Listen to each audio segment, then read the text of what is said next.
رمضان میں اگر کسی نے شیو کیا ہے تو شیو کرنے والوں کا روزہ نہیں ٹوٹتا، لیکن مناسب یہ ہے کہ شیو نہ کیا جائے، کیونکہ رمضان میں جیسے ایک چیز کی ثواب 70 گنا برابر ہے تو اسی طرح گناہ بھی اس کی برابر ہے، زیادہ ہے۔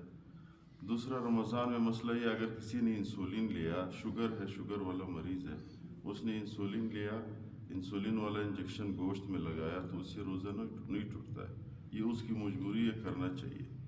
تیسرا ایک اہم مسئلہ ہے، وہ یہ کہ رمضان کے مہینے میں ہم اذان کے دوران خوراک لیتے ہیں، کھاتے بھی ہے یا پیتے بھی ہے۔ کھانا کھایا، آخر میں ہم سوچ کرتے ہیں یار ابھی اذان شروع ہے تو ایک گلاس پانی پی لیتے ہیں۔